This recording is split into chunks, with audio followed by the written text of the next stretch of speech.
तो T20 विश्वकप्र warm up match रे भारत महिला दल आज बाजी मार्ची। तो महिला T20 विश्वकप 12 जून आरंभ हो इंग्लैंड माटी किंतु ता पूर्व वार्म अप मैच आरंभ होती। आज भारत निजर प्रथम वार्म अप मैच खेलुला वेस्टइंडीज पक्षरे, जो 26 रन रे विजय लाभ कर भारत महिला दल वेस्टइंडीज पक्षरे इंग्लैंड कार्डिफ मैदान रे। भारत महिला दल प्रथम बैटिंग करके 179 रन लगे बोर्ड रे। आज अधिनायक हरमनप्रीत कौर खेलु नथिले भारत पई, तांको जगह स्मृति मंदाना आज अधिनायक दायित्व थे। वेस्टइंडीज प्रथम बॉलिंग करिला टॉस जीतिकी। भारत ओपनर शेफाली वर्मा स्मृति मंदाना एणिक दमदार स्टार्ट देले ओपनिंग रे आसिकी। स्मृति मंदाना प्रत्येक ओभर 2 ରୁ 3टा चौका लगाउथिले भारत पई। 2 आडू चौका वर्षा होउथिला। गोटे आडे स्मृति मंदाना अन्य आडे शेफाली वर्मा एणिक स्मृति मंदाना को एलेन फ्लेचर आउट कले। स्मृति 2023 बॉले 39 रन करी आउट हेले। स्मृति मंदाना देखाईदेले ओडीआई विश्वकप चैंपियन भारत एइभଳି दमदार बैटिंग करिवो आ विश्वकप सारा एइभଳି खेलिवो T20 फॉर्मेट रे। भारत पारप्ले 6 ओवर पर एणिक 71 रन पहुंचला। तापर द्वितीय ओपनर शेफाली वर्मा मात्र 13 बॉल दमदार 29 रन करी आउट हेले। भारत को भल स्टार्ट देते स्मृति मंदाना और शेफाली वर्मा, किंतु आज स्टार बैटर जेमाइमा रोड्रिग्स यांको बैट चललानी। जेमाइमा रोड्रिग्स मात्र 7 रन करी आउट हेले। एबे इंग्लैंड माटी रे भारती फुलमालींकर आगमन होता। भारती फुलमाली को मौका मिली T20 विश्वकप रे एथर जे बड़ बड़ स्वदेशी लीग जमती WPL ले लंबा लंबा छक्का मारिया प्रसिद्ध। रन गति में break नथिला।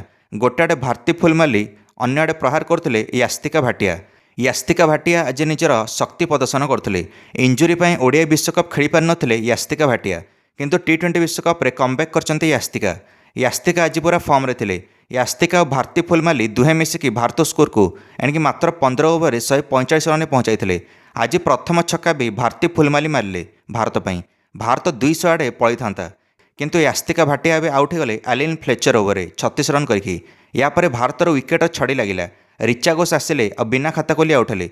एणिक 16 over back to back wicket गला भारतर। राधा यादव भी आसिकी मात्र 1 रन कर आउट हेले।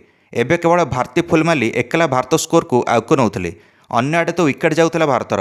भारती फुलमाली निजर अधशतक संपन्न कले 36 ओवर। भारती फुलमाली रंगरूप एणिक समालोचना करा जेतेबेले से WPL खेलुले, किंतु आज T20 विश्वकप वार्म अप मैच रे निज बैट्रे जवाब देले समालोचक मानू। भारती फुलमाली ये शेष जाए खेलिले आ 56 रन कर नट आउट गले। भारत स्कोर को 179 रन पहुंचाई देले। निर्धारित 20 ओवर 8 विकेट हराई 180 रन टार्गेट रहा वेस्टइंडीज आगे। वेस्टइंडीज ओपनर डटिन ये दमदार चौका उपर चौका वर्षा कले आरंभ।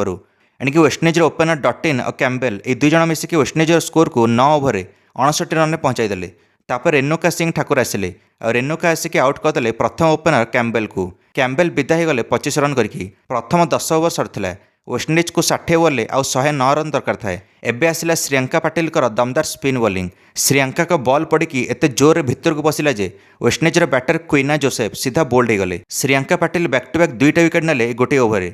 अन्य आड़े राधा यादव आसते और सेट बैटर डटेन को आउट करदे 49 रन रे। राधा यादव ये थमी नथिले। एणिक 14तम ओवर बैक टू बैक आउ 2टा विकेट नहीं गले राधा यादव। समुदाय 3टा विकेट गला यही ओवर वेस्टइंडीजर। श्रियंका पाटिल और राधा यादव का स्पिन आगे एणिक वेस्टइंडीजर बैटर मैंने हार मानुले।